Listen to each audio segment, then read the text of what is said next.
வணக்கம் மக்களே, இது ஆச்சரியங்களின் அணிவகுப்பு 12 டக்கர்.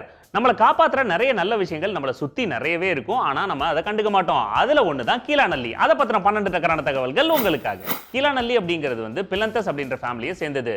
இந்தியாவை ஆரிஜினா கொண்ட இந்த கீழாநெல்லி குறிப்பா தமிழ்நாட்டில் தான் அதிக அளவுல விளையுது.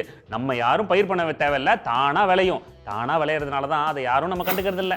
ஒரு புளிய மரத்தோட குட்டி மினியேச்சர் எப்படி இருக்குமோ அது மாதிரி தான் கீழாநெல்லி செடியும் இருக்கும். இதோட ஆயுட்காலம் அப்படின்னு பார்த்தீங்கன்னா 1 வருஷம். இதோட உயரம் அப்படின்னா 1 மீட்டர் வரைக்கும் வளருங்க. இதோட வேர் நுனியிலேருந்து இலை காம்பு முதற்கொண்டு எல்லாமே மருத்துவ குணம் நிறைஞ்சு இருக்கும். அப்படியே வேரோட மேஞ்சிட வேண்டியதுதான். இந்த கீழாநெல்லி செடியில பார்த்தீங்கன்னா இலைகளுக்கு அடியில் இருக்கிற காம்புல வரிசையா நெல்லிக்காயை கவுத்து வச்சு ஒட்ட வச்ச மாதிரியே இருக்கும். இதுக்கு பேர் அப்பெல்லாம் கீழ்காய் நெல்லி அப்படின்னு சொல்லுவாங்க. இதுவே காலப்போக்கில் கீழாநெல்லி அப்படின்னு மாறிடுச்சு. நம்ம தான் எதையுமே உருப்படியா இருக்க விட மாட்டோமே. இந்தியாவில் நூற்றுக்கணக்கான ரிசர்ச்சுக்கும் மேல யூஸ் பண்ணிக்கிட்டு இருக்கிற மூலிகை அப்படின்ற பெருமை கீழாநெல்லிக்கு தாங்க இருக்கு. இங்க யுனானி, சித்தா, ஆயுர்வேதம்னு பல மருத்துவ துறைகள்ல ரிசர்ச்சுக்காகவும் மெடிசனாகவும் கீழாநெல்லியை யூஸ் பண்றாங்க.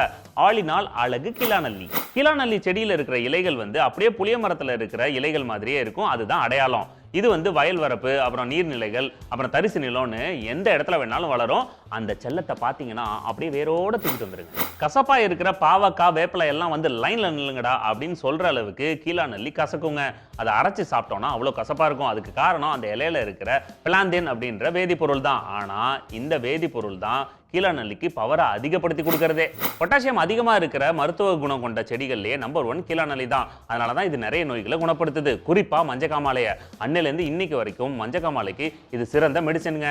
என்ன அப்பெல்லாம் அரைச்சு முழுங்கணும், இப்போ சிறப்பாகவும் டேப்லெட்டாகவும் முழுங்கிட்டு இருக்கோம். அவ்வளவுதான். தலைவலிங்கிறது ஸ்ட்ரெஸ்னால, அப்புறம் பல்லுனால, காதுனால, கண்ணுனால, வயிற்றுனால கூட நமக்கு வரலாம். ஆனா எப்படிப்பட்ட தலைவலியா இருந்தாலும் அதுக்கு சிறந்த மெடிசன் அப்படின்னு பாத்தீங்கன்னா கீழாநெல்லி. ஆனா அதை தேடுறது தான் பெரிய தலைவலி. உடல்ல இருக்கிற உள்ளுறுப்புகள்லயே ரொம்ப முக்கியமானது கல்லீரல். அந்த கல்லீரலை பாதுகாக்கணும் அப்படின்னா கீழாநெல்லி தான் சிறந்த மெடிசன். அது மட்டும் இல்லைங்க, அது கிட்னியையும் சேர்த்து பாதுகாக்குது. இந்த மாதிரி கல்லீரல், கிட்னி பாதிக்கப்படுற ஏதாவது பழக்க வழக்கங்கள் இருந்ததுன்னா அதை நீங்க விட்டுட்டு கீழாநெல்லி சைடு வந்துருங்க. இந்த வந்துட்டேன். மஞ்சக்காமாலை எந்த லெவல்ல வந்தாலுமே கீழாநெல்லி சிறந்த மெடிசனுங்க. கீழாநெல்லியை நல்லா சுத்தமாக்கி அதை அரைச்சி மோர்ல கலந்து குடிச்சிட்டு வந்தீங்கன்னா மஞ்சக்காமாலை கிளியர் ஆயிடும். Hepatitis B and C level வரைக்கும் இது கிளியர் பண்ணும். டயபெட்டிஸ்க்கு நிறைய மருந்துகள் இருந்தாலும் கீழாநெல்லி தான் தி பெஸ்ட்டுங்க. டயபெட்டிஸ் பேஷண்ட்ஸ் டெய்லி சாப்பாட்டுக்கு முன்னாடி 3 வேளையும் கீழாநெல்லியை அரைச்சி பசும்பாலோட கலந்து குடிச்சிட்டு வந்தீங்கன்னா சுகர் கண்ட்ரோல்ல இருக்கும்.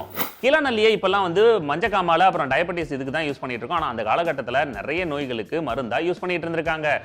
அகத்தியர் குணப்பாடம் அப்படின்ற ஒரு பாடல்ல பாத்தீங்கன்னா என்னென்ன நோய்களுக்கு கீழாநெல்லியை யூஸ் பண்ணலாம் அப்படின்னு சொல்லி பிரிஸ்கிரைபே பண்ணியிருக்காங்க. நம்ம பாட்டையும் விட்டுட்டோம், அந்த மூலிகையும் விட்டோம். ஓகே மக்களை, மீண்டும் சந்திப்போம். இது ஆச்சரியங்களின் அணிவகுப்பு 12 டக்கர் வித் மீ, உங்கள் துரைராஜ் ஜெயசீலன்.